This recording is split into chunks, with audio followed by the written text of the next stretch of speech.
Bonjour tout le monde, bienvenue à cette conférence sur la mission Apollo 13.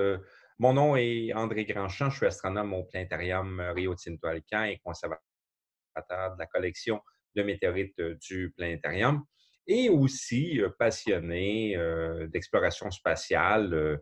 Mon âge étant tel que j'avais 5 ans lorsqu'on est allé sur la Lune, alors ça m'a donné l'engouement pour me diriger vers l'avenir. Alors, c'est pour ça que j'ai toujours gardé cette passion pour l'exploration spatiale. Alors, c'est une conférence sous forme de 5 à 7, donc très conviviale. Vous pouvez aller vous chercher un apéro si vous le voulez. Vous permettrez de moi de ne pas en prendre, étant donné que c'est moi qui fais la conférence. Je serai accompagné pendant la conférence de mon bon ami Mathieu, qui est aussi technicien au planétarium. C'est Mathieu qui va s'occuper de toute la technique.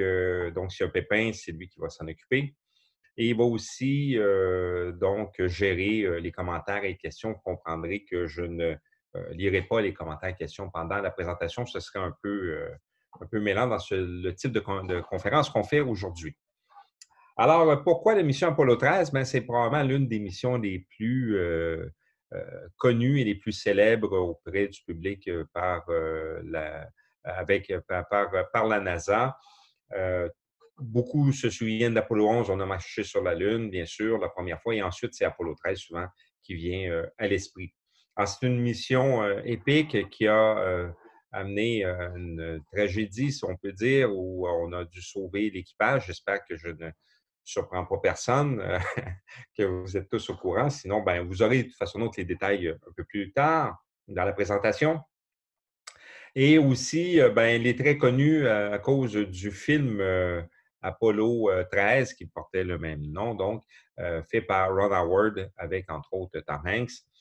Et le film, je vais en parler à l'occasion pendant la conférence parce qu'il va venir donc teinter l'imaginaire de, de- de- de plusieurs personnes sur qu'est-ce qui s'est passé. Entre autres, on verra qu'il y a des phrases qui vont être associées à la mission, qui sont soit qui n'ont pas été dites ou qui ont été légèrement déformées.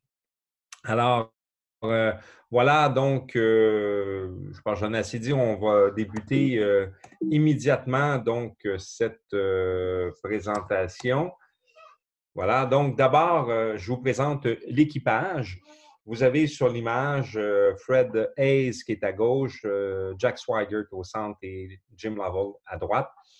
Ben, parlons de ces trois messieurs. D'abord, Jim Lovell, qui est le vétéran parmi cet équipage-là. Il a déjà 3 vols à son actif, dont Gemini 7, Gemini 12, avec lequel son coéquipier était nul autre que Buzz Aldrin, qui avait fait une sortie dans l'espace de plus de 5 heures. Et surtout, il était membre de l'équipage du vol Apollo 8, qui sont les premiers à se rendre vers, vers la Lune. Donc, c'est une mission célèbre. Alors, lui, bien sûr, il connaît tout ce qui se passe dans l'espace. Il est confiant et surtout, il a très hâte de marcher sur la Lune. Euh, Fred Hayes, lui, donc, c'est le pilote du module lunaire. C'est son premier vol dans l'espace, c'est un civil, mais Hayes est quand même un type qui connaît très bien le module lunaire. Il a travaillé, entre autres, beaucoup avec la compagnie Grumman pour justement mettre au point le module lunaire. Il le connaît comme le fond de sa poche et on va le voir plus tard. Ça va aider énormément quand on va avoir plusieurs difficultés pendant le vol. Ses compétences ainsi que celles de Swigert vont être grandement utiles. Il y a pour chacun des membres d'équipage, il y a une doublure. Donc, parce qu'on veut être certain, là, s'il y a un pépin, si quelqu'un tombe malade ou quoi que ce soit, on ne veut pas annuler la mission. Alors, la doublure, bon, pour la vol, je ne l'ai pas dit tantôt, c'est John Young, qui est un vétéran, va devenir un vétéran de l'espace, va aller marcher sur la Lune, lui, avec Apollo 16. Et par la suite, va être le commandant la première mission de la navette spatiale.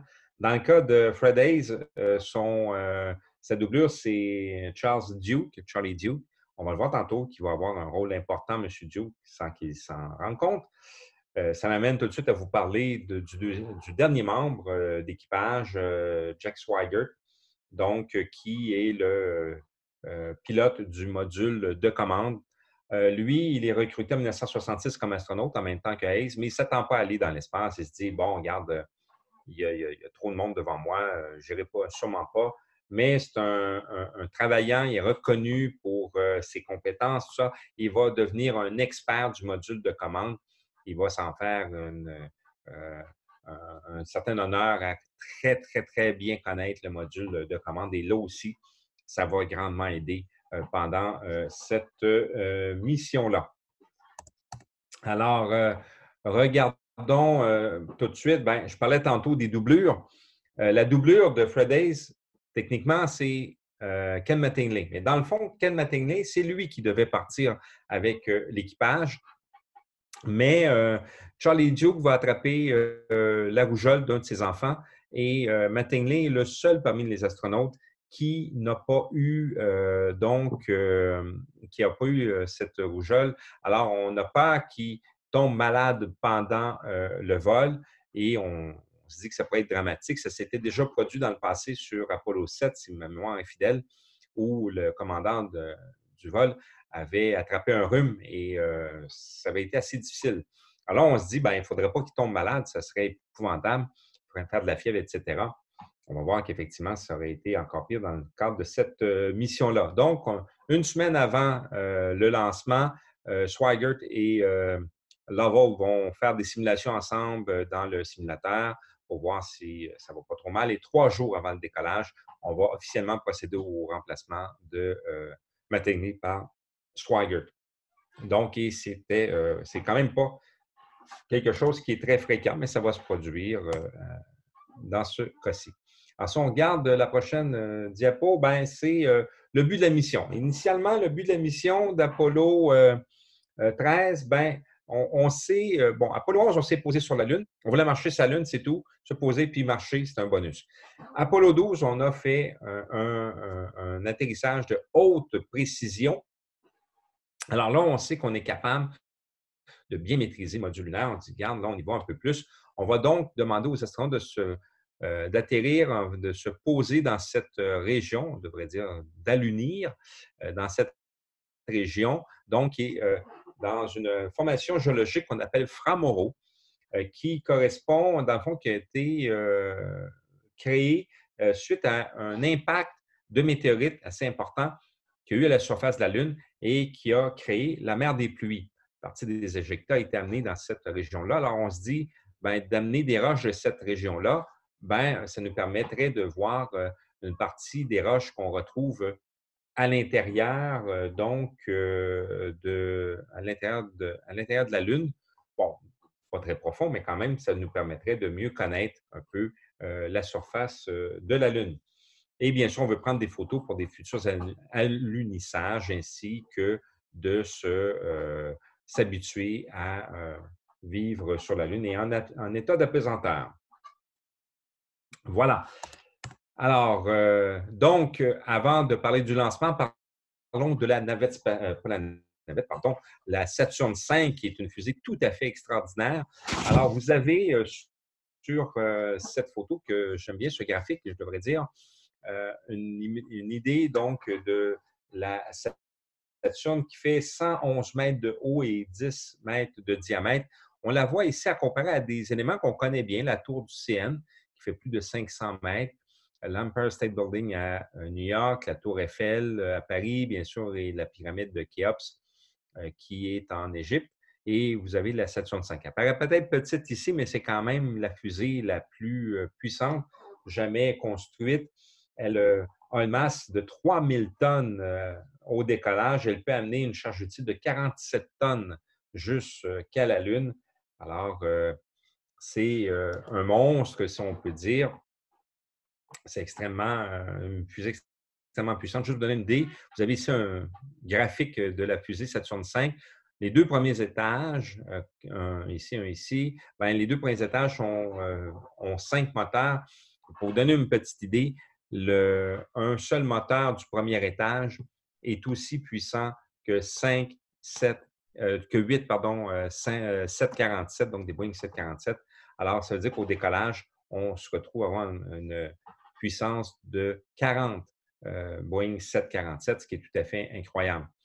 Le deuxième étage, j'en parle ici parce que ça va être important lors du décollage, est composé lui aussi de 5 moteurs, mais on verra qu'il va y avoir un problème avec le moteur central. Et le troisième étage, ben, on le voit, ce qui est intéressant, c'est que l'extrémité qui est pointue, c'est le module de commande. Le module de service est juste en dessous. Et en dessous, vous avez le module lunaire. On ne peut pas se rendre jusqu'à la Lune dans cette configuration-là.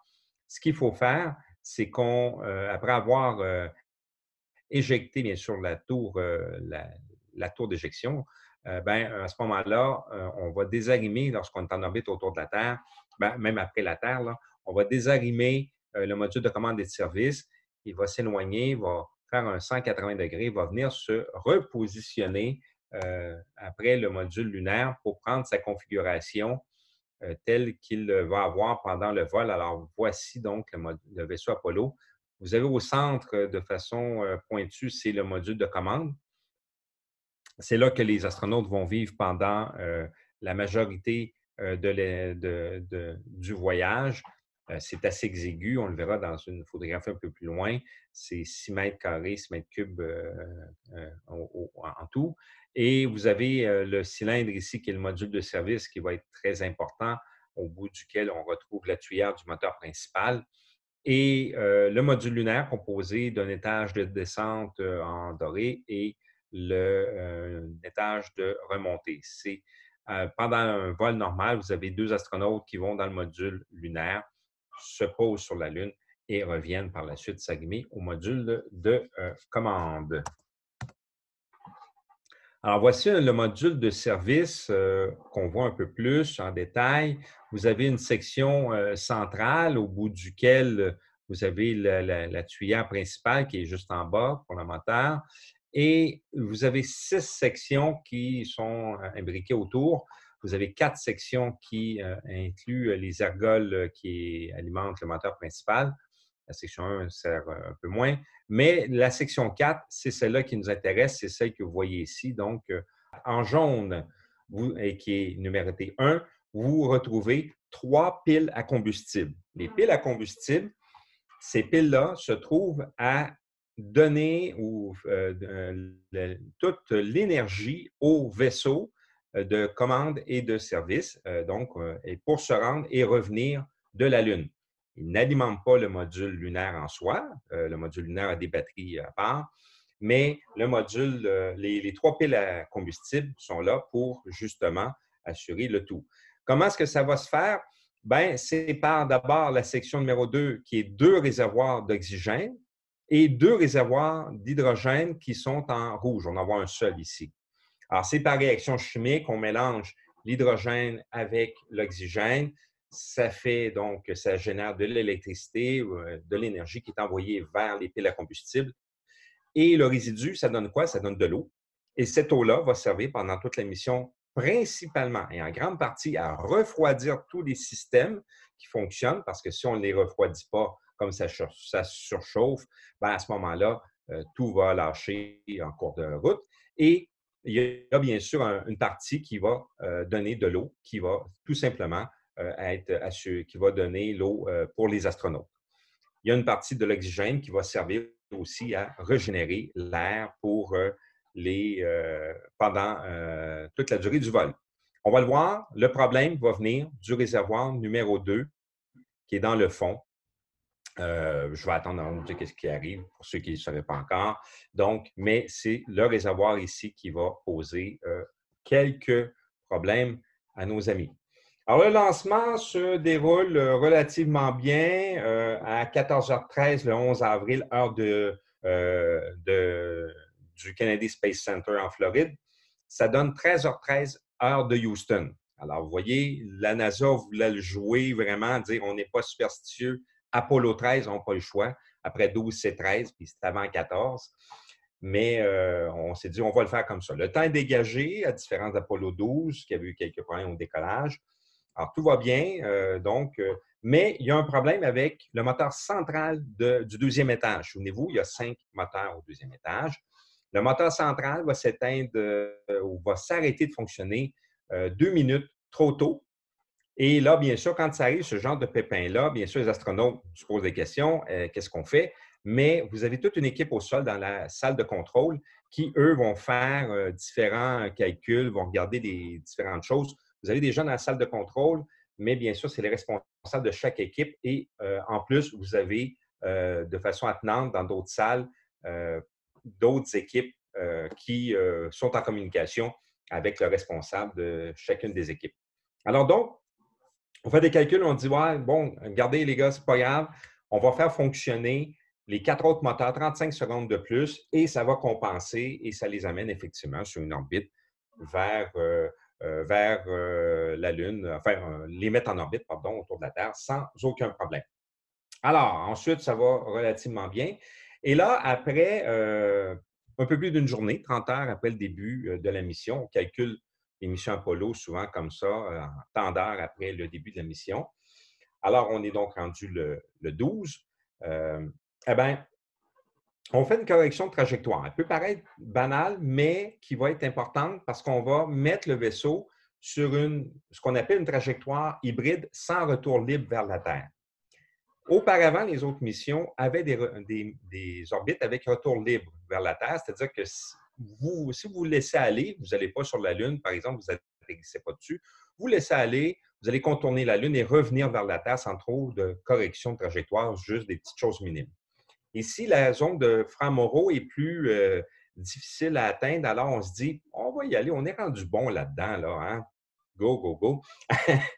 Alors, on décide de mettre une orbite qui est telle que si quand on va vouloir revenir vers la Terre, il faudra, si on se laissait aller sans atterrir sur la Lune, bien, à ce moment-là, on passerait au retour à côté de la Terre. On la manquerait de plusieurs dizaines de milliers de kilomètres.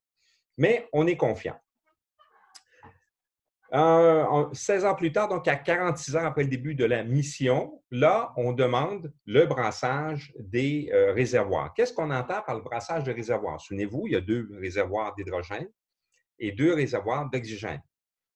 C'est des éléments qui sont gardés à basse température, moins 170 degrés Celsius, et on veut éviter qu'il y ait des cristaux qui se forment, des cristaux de glace qui se formeraient, qui empêcheraient ou feraient en sorte que l'écoulement par les tuyaux soit de moins bonne qualité et que ça affecte un peu le rendement. Alors, ce qu'on fait pour éviter ça, on brasse ce qu'il y a à l'intérieur de ces réservoirs-là. Comment? Bien, c'est un petit ventilateur qui tourne et on peut chauffer en même temps pour faire en sorte que tout soit bien adéquat. Et là, on le fait et on va se rendre compte par la suite que ça a été ça le grand problème. Mais ce qu'on se rend compte après le premier brassage, c'est que le réservoir numéro 2, plutôt qu'indiqué comme le numéro 1 qui est rempli à 83 on a déjà fait une partie de l'émission, il indique 100 et même on a une indication qui donne off-scale high. Donc, on indique que la pression est plus grande que 100 Bon, au sol, Syed Leibergott lui-même voit ça et on se dit, bon, qu'est-ce qui se passe? C'est probablement un problème avec la jauge d'indication. On ne s'en occupe pas trop. On n'est pas trop inquiet de ce côté-là. On va faire un deuxième brassage un peu plus d'une heure plus tard en espérant avoir un autre résultat. Mais non, ça donne encore le fameux off-scale high. Donc, on se dit, ben, mon Dieu, il y a un problème avec la jauge. Mais on ne s'en occupe pas trop. Tout va bien. On a prévu le 13 au soir de faire une émission de télé de 40 minutes. On s'est dit, les médias vont présenter ça. Eh bien non, mes amis, parce que là, on commence à être blasé du côté du public. Les réseaux de télé disent, regarde, c'est des heures de grande écoute. On est 8h30, 9h30, tout dépendant de quel fuseau horaire on est. Nous autres, ça ne nous tente pas d'avoir ça. On l'a déjà vu avec Apollo 11, on l'a vu avec Apollo 8, on l'a vu avec Apollo 12. Donc, ce n'est pas diffusé, sauf dans la salle de contrôle qu'on voit très bien à droite. Ici, on voit Fred Haise qui est à l'écran. Alors, les gars, ils diffusent, mais ils ne savent même pas qu'ils ne sont pas là. Et ici, pour ceux qui auraient entendu parler des missions Apollo on a ici de dos Gene Kranz, qui est le directeur de vol. Donc, vous avez la salle de contrôle qui est ici. Ils sont plusieurs, comme je vous disais. Chacun pilote une équipe et l'équipe de chacun est dans d'autres salles. Et le grand Magneto de tout ça, c'est le directeur de vol. Il y a 4 équipes de directeurs de vol et Gene Kranz, c'est l'équipe blanche qu'on a vu dans le film Apollo 13. C'est Ed Harris qui joue son rôle. Il est, soit dit en passant, excellent dans ce rôle-là, je trouve. Alors donc, l'émission finit et là, le Capcom, peut-être juste aussi pour sûr, c'est pas tout le monde qui peut contacter les astronautes. Ça deviendrait un peu cacophonique. Il y a beaucoup de gens dans la salle de contrôle. Il y a une seule personne qui est autorisée à parler aux astronautes, c'est le Capcom. Ils peuvent être plusieurs un à côté de l'autre. Il y en a un habituellement qui parle aux astronautes en même temps. Et c'est toujours, c'est encore comme ça, c'est toujours un astronaute qui le fait. Alors ici, c'est Jack Lousma. Et donc, il lui demande, il dit, bah, regarde, à ce moment-là, tout va bien, OK. Tu pourrais-tu faire le brassage des réservoirs encore une fois? Alors, cette image-là, je la trouve bien parce qu'on voit 2 choses importantes. À droite, c'est l'indicateur, justement, de quantité d'hydrogène et d'oxygène ainsi que la pression. Donc, c'est un peu ça qui donnait le off-scale high. Et à gauche, vous savez, notre bon ami Cy Labergott, qui lui s'occupe un petit peu de tout ça. Et c'est lui qui va demander le dernier brassage. Alors, tout va bien. Ça va. On va se trouver à alimenter. Alors, Swigert va faire la procédure pour brasser les réservoirs. Et là, tout éclate. Donc, c'est le cas de le dire, ça part en vadrouille parce que la pression va monter dans le réservoir numéro 2 et il va exploser. Réservoir d'oxygène numéro 2, il va exploser, mais on n'est pas trop sûr de ce qui se passe. Et bien sûr, là, pendant les premières secondes et même pendant les minutes qui vont suivre, là, vraiment, tout va s'allumer dans le module de commande. Plusieurs alarmes vont s'allumer.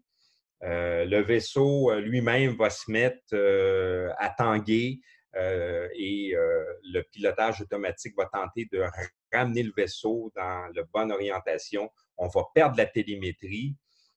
Pendant 2 secondes, ça va revenir. On va perdre le circuit numéro B, le circuit électrique numéro B. Le A va lâcher, ça va revenir après. Et là, bien sûr, c'est vraiment la panique. Et on a la fameuse phrase, et là, je veux faire un petit aparté sur la phrase qui est dans la tête du public. Vous avez probablement en tête la fameuse phrase « Houston, we have a problem ». Donc, Houston, on a un problème.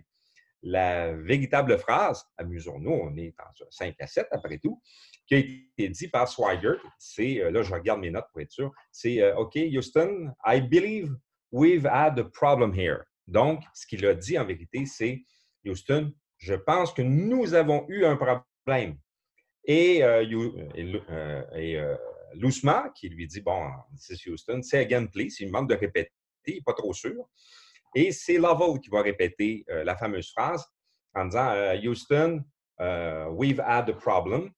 We've had a main bus be undervolt. Donc, ça, c'est important. D'abord, la phrase, juste avant de revenir sur le reste. Pourquoi cette phrase-là? Ben, pourquoi on a en tête We have a problem? Tout simplement à cause du film Apollo 13, parce que Swigert, qui est joué par Kevin Bacon, et Lovell, qui est joué par Tom Hanks, c'est la phrase qu'ils vont dire et c'est ce que les gens vont retenir. Donc, je vous l'ai dit, ce film-là a marqué l'imaginaire. Donc, c'est ce qui va arriver. Et c'était la petite parenthèse. Mais revenons un peu au problème, c'est que Lovell va faire remarquer qu'il y a un sous-voltage sur le circuit B. Donc, on a peur de perdre le circuit électrique B. Le A descend en même temps. Lui, Hayes vérifie un petit peu tout ça. Je vous fais grâce de toutes les communications. Mais ça, c'est important parce qu'au début, autant dans le vaisseau qu'au sol, on va surtout s'occuper du problème de sous-voltage. Parce qu'on se dit, si on perd l'électricité, qu'est-ce qui se passe, etc. Alors donc, on va donc focuser là-dessus. Ça va prendre un certain temps, avant quelques minutes, avant qu'on se rende compte que le problème est ailleurs.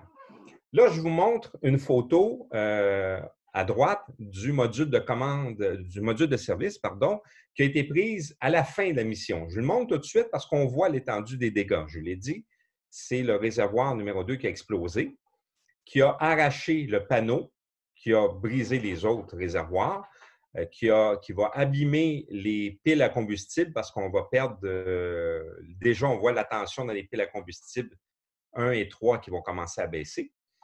Et même l'antenne de haut gain va être abîmée. Là, la première réaction qu'on a au sol, c'est de se dire, l'équipe de Gene Kranz, tout le monde, on se dit, bon, il y a deux choses. Est-ce que c'est un impact de micrométéorite?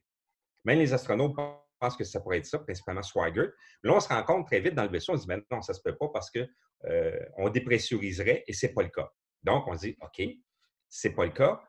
Et ensuite, au sol, on va se dire, ben, est-ce que ça se pourrait que ce soit les indicateurs qui donnent des mauvaises mesures, qui sont partis en paire? Parce qu'on se dit, au sol, on dit, voyons donc, ça ne se peut pas que tout lâche en même temps, là. On ne peut pas perdre la télémétrie, les circuits électriques, les piles à combustible, l'oxygène, l'hydrogène. Voyons, c'est impossible. On n'a pas idée que ça pourrait se produire.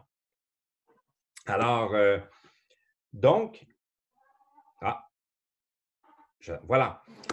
On va avoir la confirmation des problèmes quelques minutes plus tard, alors que Jim Lovell va regarder par le hublot. À vrai dire, au début, il regarde dans un miroir parce que de chaque côté du module de commande, on a des hublots qui permettent de voir l'extérieur.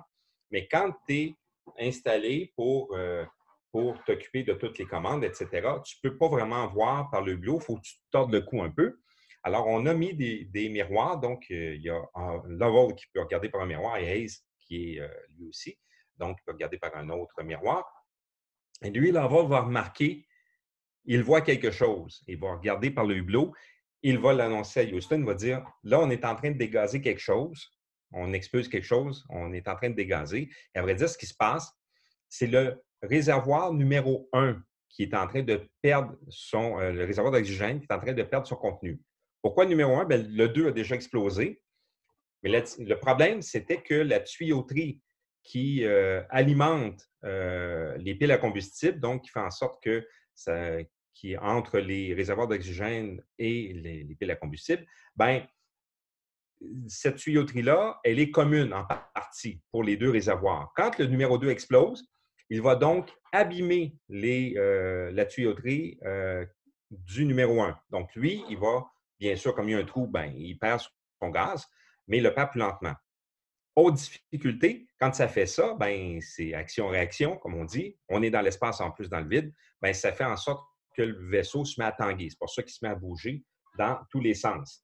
Alors, on s'en rend compte. Mais en même temps, ce qu'on comprend, c'est que le problème vient pas de. Le problème principal, c'est qu'on a perdu au moins un réservoir. Et bien sûr, tout va s'enchaîner. On va perdre les piles à combustible 1 et 2 par la suite. Or, 1 et 3, pardon. Or, la procédure qui était pour les missions Apollo, c'était que si on perd une seule des 3 piles à combustible, la mission est avortée. Là, on vient de perdre 2 piles et Labergott, lui, va se rendre compte d'une chose. Il va réaliser assez rapidement que quand il prend la décision, on n'a pas encore perdu les piles à 100%, mais il se dit, regarde, on est en train de tout perdre. La pile numéro 2 fonctionne encore, mais elle ne pourra pas alimenter tout le vaisseau tout le long de la mission pour ramener les astronautes.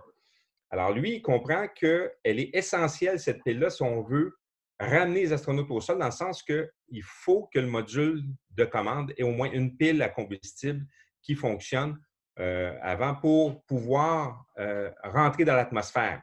Donc, pour les ramener, il faut qu'il y ait au moins une pile qui fonctionne. Enfin, c'est ce qu'il se dit. Alors, il convainc Gene Kranz de dire, on va fermer la pile à combustible numéro 2 pour la préserver. On verra. Quand on fait ça, tout ce qui nous reste, c'est il y a 3 batteries qui fonctionnent. Et ces 3 batteries-là peuvent donner au maximum 3 heures d'autonomie à ce moment-là. Donc, on sait très bien qu'il faut faire autrement. Alors, là, bien sûr, L'équipe au sol, donc de Gene Kranz, entre autres, va commencer à potasser et on va donner l'ordre aux astronautes, entre autres Hayes et Lovell, d'aller activer le module lunaire pour aller justement se réfugier dans le module lunaire. J'attire votre attention sur une chose, c'est que là, ici, le module lunaire, on veut le remettre en fonction. On leur dit aux astronautes, en temps normal, ça prend à peu près 2 heures pour faire cette opération-là. Hayes est habitué, je vous l'ai dit, il connaît par cœur ce module-là. Il est aidé par Lovell. Mais là, on leur dit, vous avez seulement que 20 minutes pour faire l'opération. Alors, après avoir fermé, bien sûr, la pile à combustible, on se dépêche. Avant de fermer les ordinateurs et la plateforme d'orientation du module de commande, on doit envoyer des informations au module lunaire pour qu'il puisse faire fonctionner ses gyroscopes et guider cette mission-là. Et donc, on continue. On va parvenir à le faire en 20 minutes, ce qui est, bien sûr, en soi, tout à fait un exploit. Alors, là, ben, je veux vous montrer, bien sûr, plus en détail, des gens qui vont être extrêmement importants pour la suite de la mission, parce que là, vous avez les astronautes qui sont en perdition. Dans le fond, le vaisseau s'en va. On ne peut pas faire vraiment demi-tour.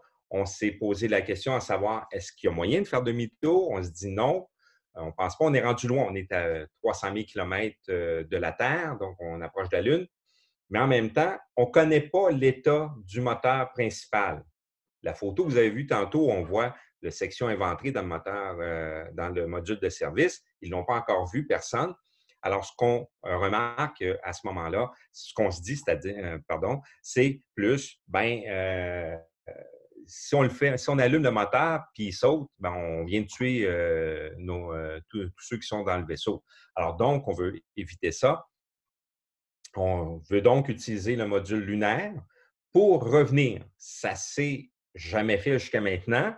On l'avait déjà fait en simulateur au moins une fois, mais soit dit en passant, la fois qu'on l'avait fait, ben, ça avait donné que l'équipage virtuel, parce qu'on est dans un simulateur, était morte. Donc, ça ne marchait pas trop. Alors, ce qui est arrivé, c'est que Kranz prend les rênes de ce sauvetage-là avec son équipe à peu près 1 heure après l'explosion. Il va quitter la salle de contrôle pour s'en aller avec toute son équipe. Il va s'en aller dans une autre salle et là, ils vont potasser pour essayer de trouver différentes procédures parce qu'il va y avoir d'autres problèmes qui vont arriver en cours de route. Et c'est Glenn Looney qui va le remplacer dans l'équipe noire et par la suite, il y aura les 2 autres équipes vont venir. L'équipe de Kranz et Kranz lui-même vont revenir au centre de contrôle uniquement quand il y a des opérations délicates à faire. C'est eux qui vont le faire. Donc, on va, par la suite, quand on va transférer, le problème, c'est qu'on va éteindre tout dans le module de commande, les ordinateurs, tout au complet. Il y aura, alors à ce moment-là, donc, ça fait en sorte qu'il n'y a plus rien qui fonctionne. Une des difficultés, c'est qu'on n'a jamais éteint le module de commande en cours de mission et de le rallumer. On n'est même pas sûr qu'on va être capable d'y arriver. On s'en va dans le module lunaire pour, à ce moment-là, se réfugier. Alors, juste, il y a une photo que j'avais pour vous montrer le simulateur. Pendant ce temps-là, l'équipe au sol va bien sûr faire des procédures.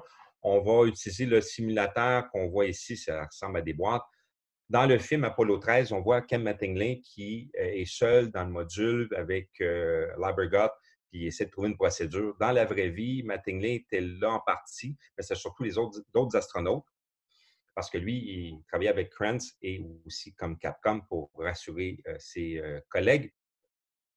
Mais ils vont quand même faire un travail tout à fait extraordinaire. On va donc fermer à peu près tout dans le module lunaire et en fermant tout, juste pour justement s'assurer qu'il y ait plus, on consomme le moins d'énergie possible pour qu'il y en ait assez pour revenir vers la Terre. Parce qu'on est le 13, enfin là, on est dans la nuit le 14 avril tôt. Et on a prévu de revenir le 17 en fin de journée. On va réussir à avancer un peu, même quasiment le 18, là.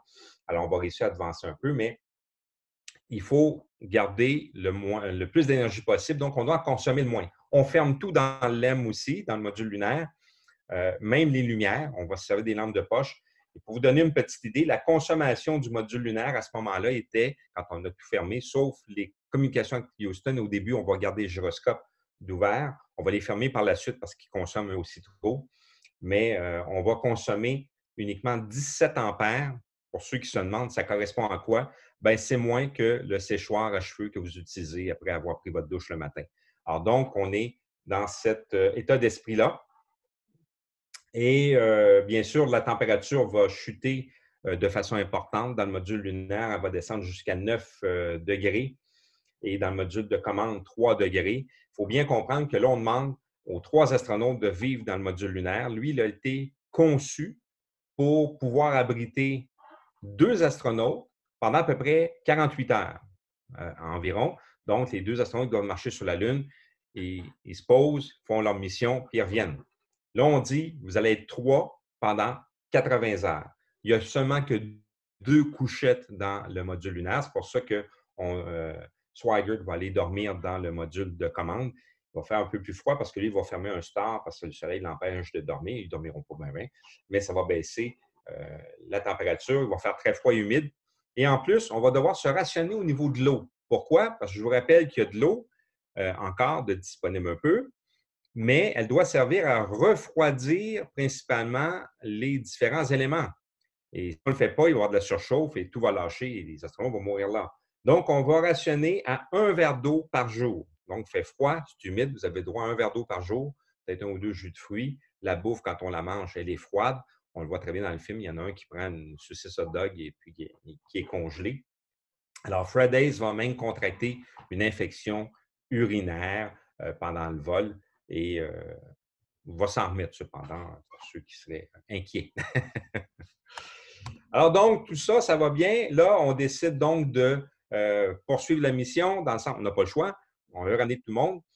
On va contourner la Lune. Juste avant de contourner la Lune, on va faire une première correction de trajectoire qui va durer quelques secondes, seulement 34 secondes à vrai dire. Et cette correction de trajectoire-là va ramener, en se servant de la gravité de la Lune, va ramener les astronautes vers une trajectoire vers la Terre pour qu'ils puissent se poser sur Terre.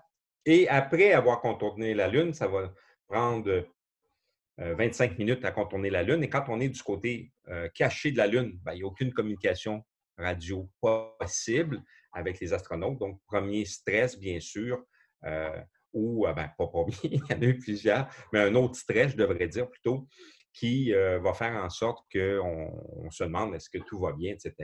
Les astronautes vont bien. Et par la suite, on va leur demander de faire une autre correction de trajectoire où là, il y a une grande correction de trajectoire de plus de 4 minutes 24 secondes. Et en faisant cette correction de trajectoire-là, on va arriver à devancer le retour de 12 heures, ce qui est quand même fort intéressant. Cependant, les gyroscopes, on va les fermer et donc on ne peut pas les utiliser. Et ce qu'on va faire, rendu là, on va utiliser une méthode qui a été pratiquée sur Apollo 8, c'est-à-dire que comme on n'a pas la plateforme inertielle qu'on appelle qui dirige bien sûr le module lunaire, on allume quelques éléments, bien, elle ne fonctionne pas, les gyroscopes ne sont pas là. Alors donc, il faut s'orienter. Comment est-ce qu'on s'oriente si on n'a pas d'éléments pour le faire? Bien, il y a 2 choses qu'on va utiliser. D'abord, dans le périscope du module lunaire, le soleil devrait être pointé à l'intérieur. Il y a un fil pour se protéger, pour l'observer. Et on va demander à Lovell qui va faire l'opération d'allumage et d'extinction du rétrofusée principal du moteur de descente du module lunaire. Lui, il va regarder dans un œilleton avec une graduation. Il doit s'assurer que le bord de la Terre, donc le terminateur de la Terre, soit bien aligné à la fin de la poussée. Soit dit en passant, le module lunaire, on va déployer les pattes, bien sûr, pour s'assurer qu'elle n'obstrue pas lorsqu'on allume le réacteur. Mais il n'avait pas été fabriqué pour ça, bien sûr, mais bon, ça va quand même aller pas trop mal. On verra tantôt qu'il va y avoir 2 autres corrections de trajectoire à faire, plus petites. Bon, tout va bien, enfin, on le pense, on s'en vient vers la Terre, tout ça. Bon, on le sait, on a réussi à faire la grosse correction de trajectoire, l'allumage de plus de 4 minutes. On se dit, bon, on va finalement parvenir, il fait froid, on a de la misère à dormir, etc. Hey, c'est malade. Et là, arrive un autre pépin, ça ne pourrait pas bien aller, bien sûr. Comme je vous disais tantôt, ils sont 3 dans le module lunaire au lieu de 2, puis ça fait longtemps qu'ils sont là. Là, le problème, c'est que les filtres à air, parce que quand on expire de l'air, on expire du gaz carbonique, mais on ne peut pas respirer le gaz carbonique. Si on le respire, ça va devenir mortel à la longue. Alors, comme on est plus nombreux, ben, les filtres du module lunaire ne fournissent pas. Vous allez me dire, ben, c'est simple, on change les filtres. Oui, mais on n'en a pas nécessairement. Ceux qu'on a sont sur le module de commande. Mais petite parenthèse, le module de commande et de service a été fabriqué par la compagnie North American, alors que le module, le module lunaire a été fabriqué par la compagnie Grumman. Ce n'est pas les mêmes fabricants, ils ne se sont pas nécessairement parlé, c'est clair, ils ne se sont pas parlé pour ça.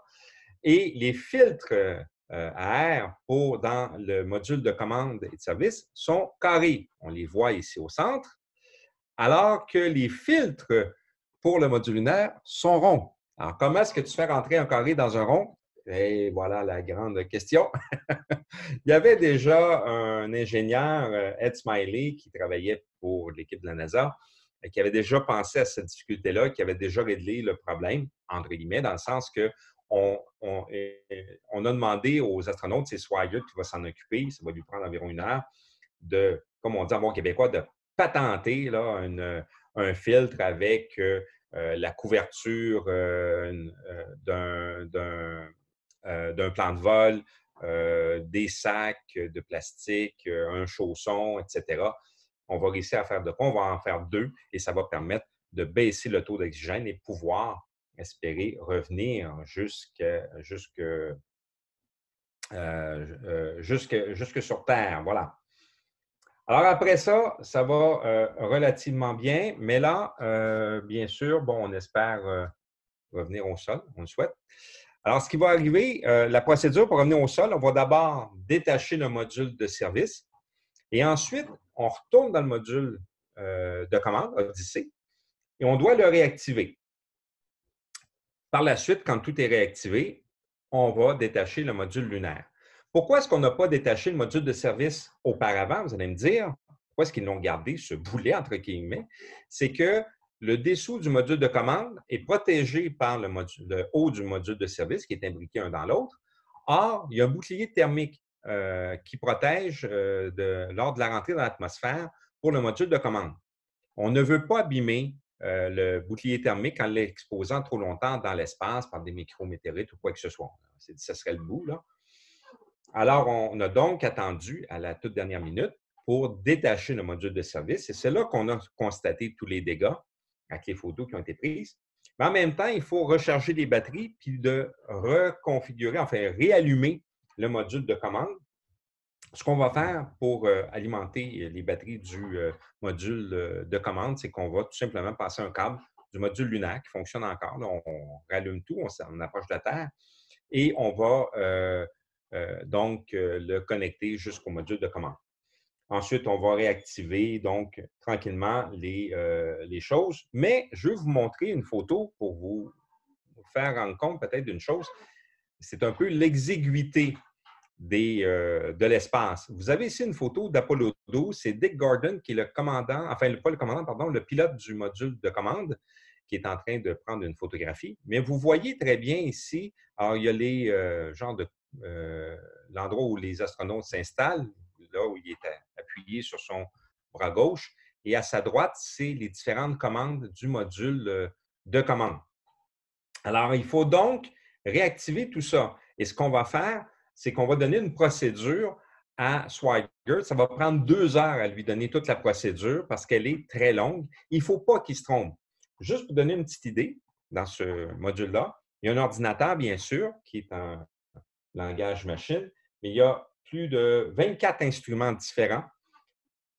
On retrouve 40 indicateurs mécaniques, 71 lumières pour des alarmes ou quoi que ce soit, et surtout 566 commutateurs. En bon québécois, 566 switch. Donc, c'est tout ça que, enfin, une bonne partie que Swaggart va devoir réactiver sans se tromper. Mais là, je vous ramène à ce que je vous ai dit au début. Swaggart, c'est un expert sur le module de commande. Lui, il l'a appris comme le fond de sa poche. Alors, ça va aider en grande partie pour justement réallumer tout ça, repartir le tout pour, bien sûr, espérer revenir sur Terre.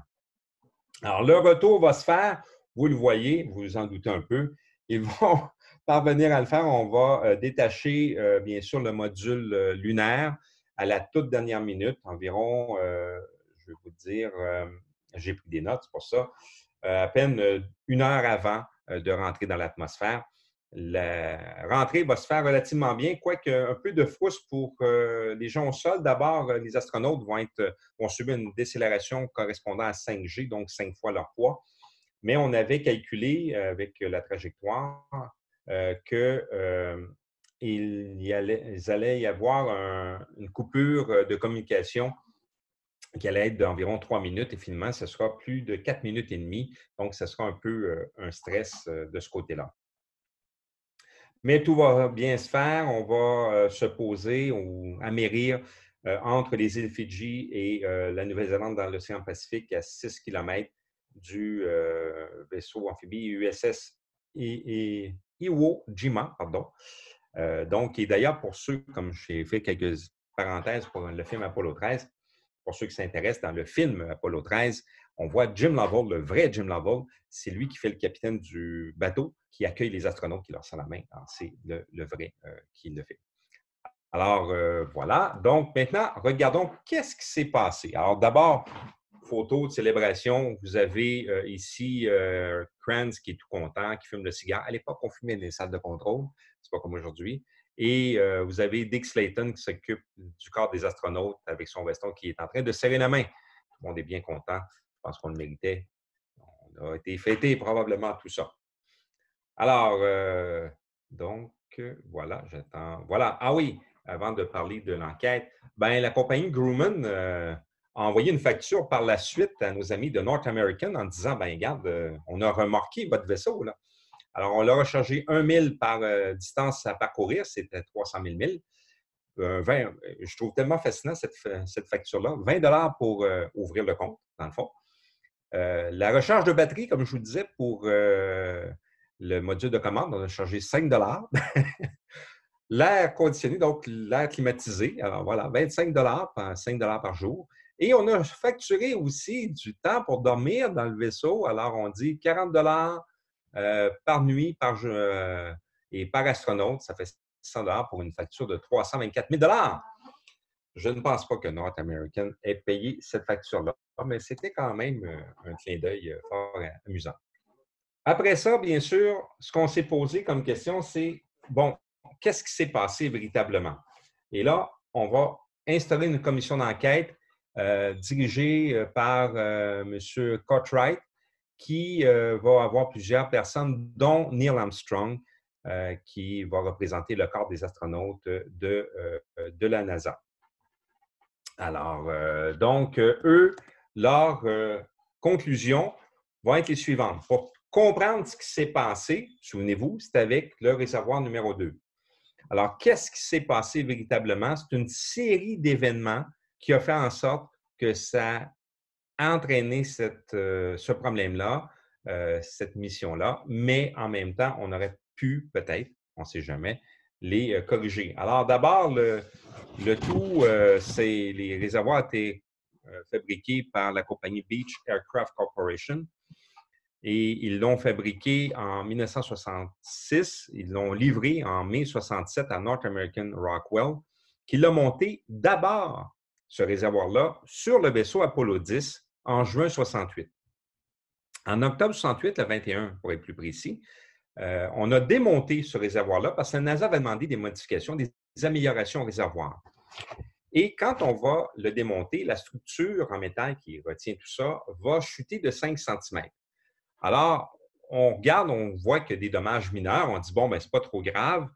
On l'envoie à l'usine, mais on ne veut pas retarder le vol Apollo 10. On va donc en mettre un nouveau sur Apollo 10 et on l'envoie à l'usine. L'usine le teste, elle regarde ça, elle dit, bon, il y a un tuyau, le tuyau de remplissage n'a pas été, il a été déplacé, mais un peu crochu, mais on ne l'a pas, on a juste arrangé rapidement, mais on ne l'a pas changé. Alors, tout ça, ça va bien. On le monte donc sur Apollo 13, finalement. On le retourne à NASA, à la compagnie North American. On dit, ah, OK, c'est correct, on le remonte. Et en juin 69, on envoie Apollo 13 avec le réservoir déjà en partie abîmé au Kennedy Space Center. Le 16 mars 1970, donc quelques jours avant le lancement, on va faire un test de compte à rebours. C'est toujours la procédure. On amène la fusée bien en avance sur le pas de tir. Et on fait un test à ce moment-là de compte à rebours. On fait comme si tout se passait, sauf qu'on ne lance pas la fusée. Et dans ce cas-là, on remplit les réservoirs. Par la suite, on doit vider, bien sûr, les réservoirs. On ne va pas les laisser remplis tout le temps. Mais ça prend plusieurs jours. On fait beaucoup d'arrêts de compte à rebours. On recommence, on arrête, on recommence. On va être sûr que tout est correct. Quand on vide le réservoir, le 1 se vide très bien. Le réservoir d'oxygène 1 se vide très bien, les deux réservoirs d'hydrogène aussi.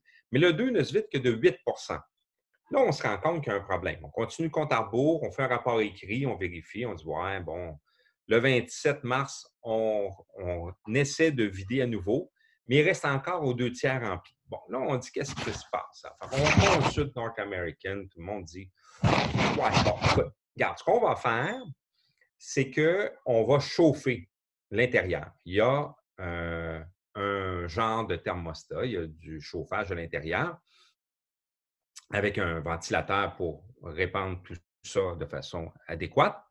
Et il y a des interrupteurs thermostatiques à l'intérieur.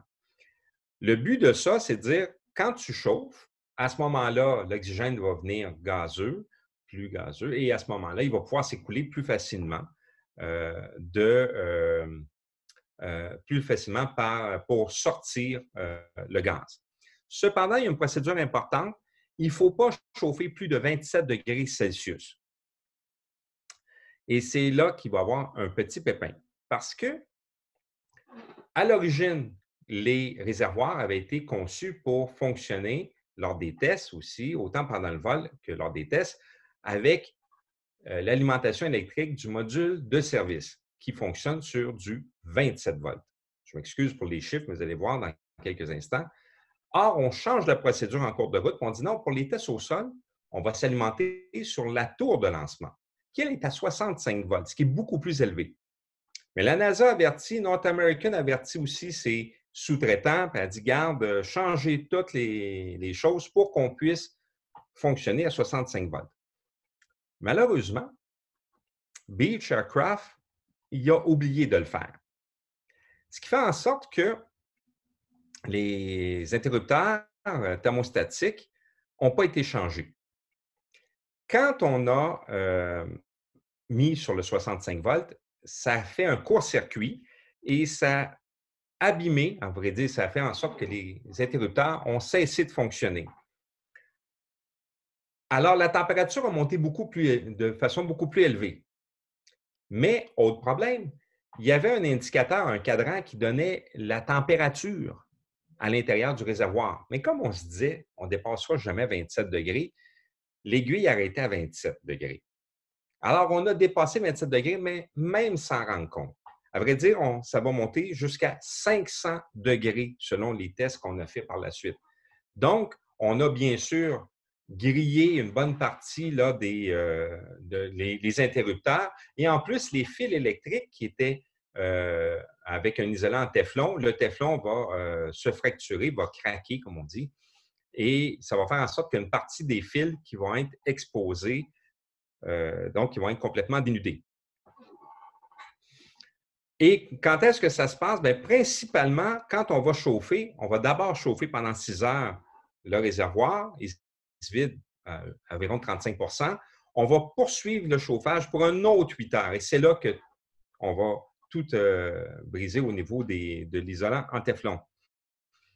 Les gens qui vont donner les autorisations pour le lancement ne seront pas au courant de ces événements-là. En fait, pas tous les événements. Entre autres, quand on a échappé le réservoir en 68, ils ne le sauront pas.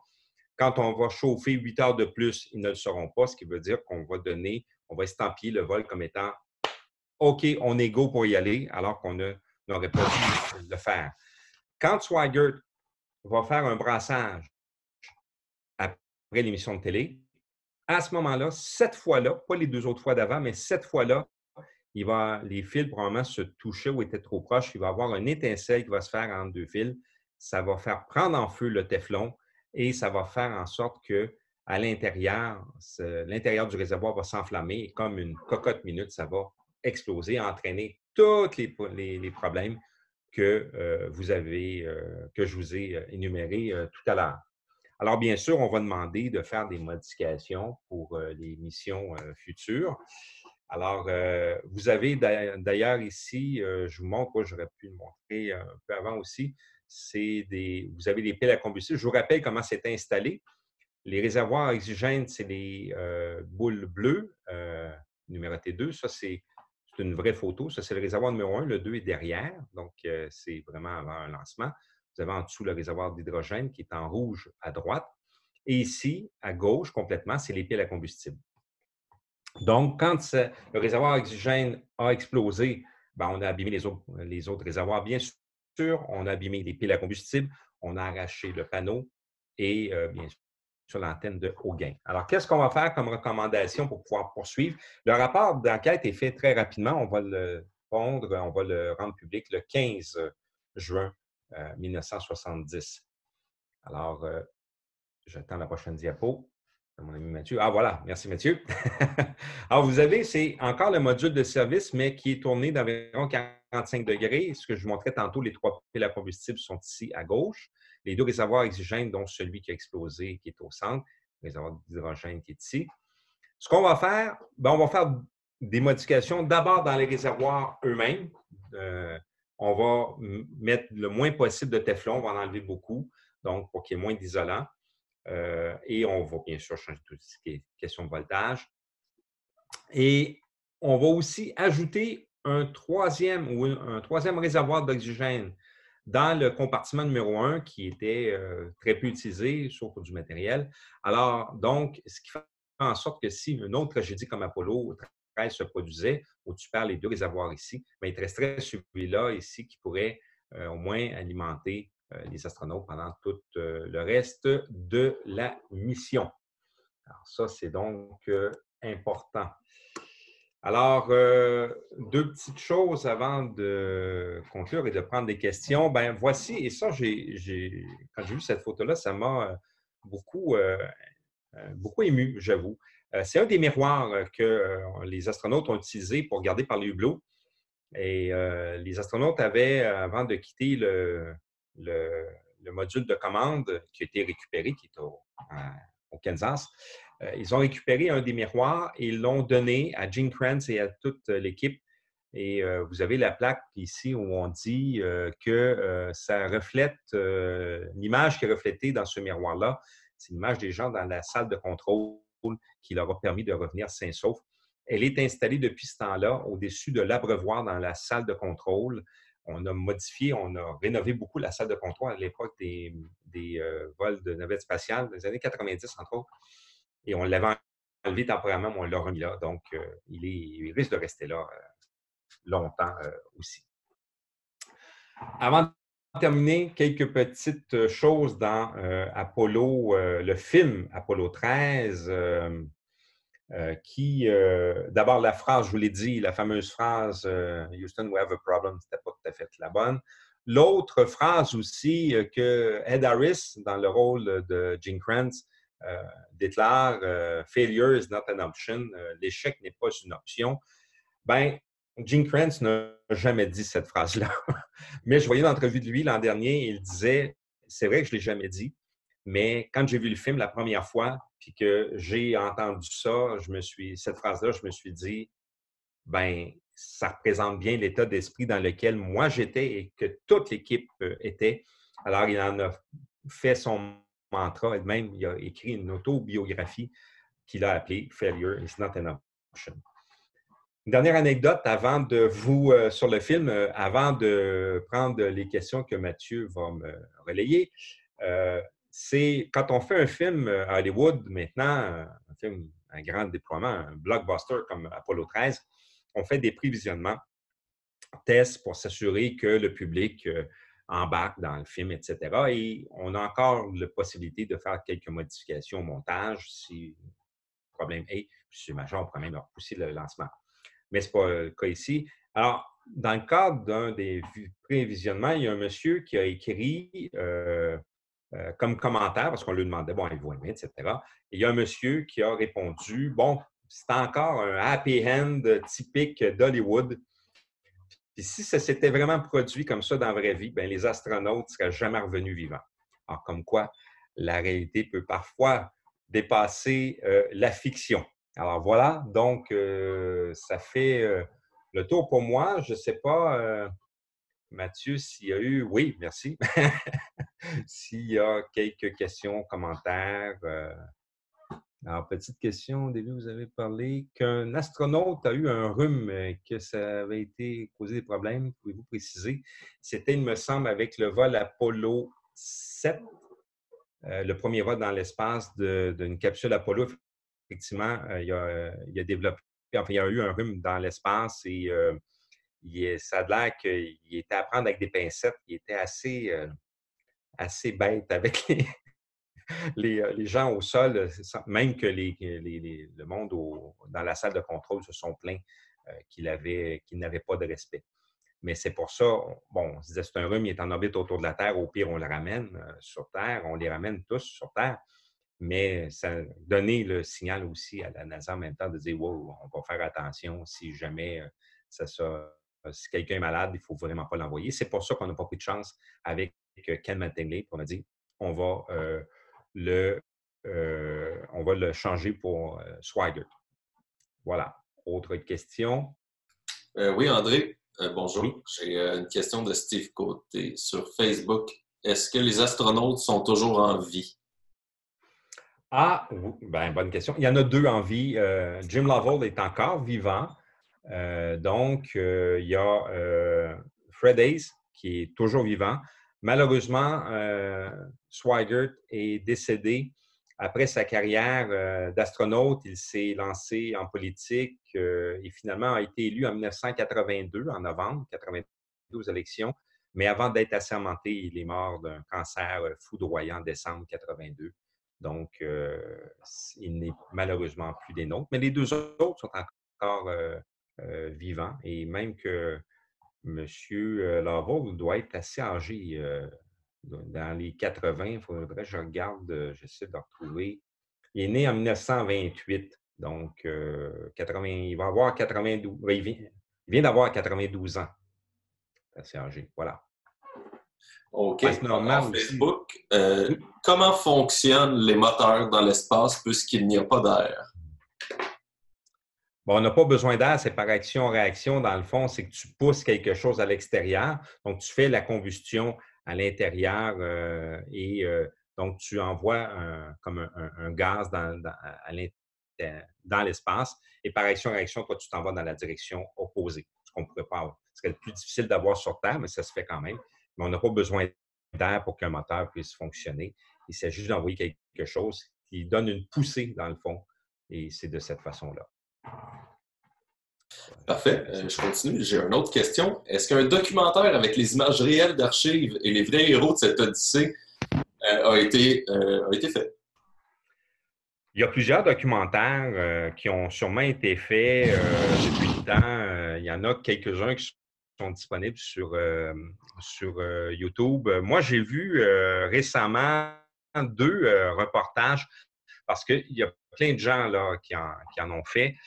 Mais c'est deux reportages ou deux documentaires qui ont été faits par la NASA. Donc, un court-métrage de 7 minutes qui s'appelle Apollo 13, Houston, We've Had a Problem. Et un autre qui est encore plus intéressant, qui est Apollo 13, Home Safe, Les deux sont en anglais. Donc, cependant, en français, il faudrait vérifier. Je sais que le site de Ciel et Espace met un lien pour un reportage de la BBC qui a été traduit. Mais c'est possible donc d'avoir, entre autres, le Home Safe. Vous avez à ce moment-là des images d'archives. Ce n'est pas des acteurs, là, vraiment. Il y a des simulations, non, même pas dans celui-là. C'est vrai, c'est celui de la NASA. Dans l'autre, mais c'est très, très bien fait. Autre question, Oui, peut-être? j'en ai un autre. Qu'est-ce que l'ergol? L'ergol, ben, c'est un peu comme l'essence pour faire fonctionner les différents moteurs. Donc, on l'appelle comme ça pour montrer que ce n'est pas de l'essence en soi. Ça peut être de l'hydrazine, ça peut être ça peut être un mélange d'hydrogène et d'oxygène, tout dépendant de ce qu'on prend là. Il y en a plusieurs. J'ai pas de questions de plus sur Facebook ni sur Zoom.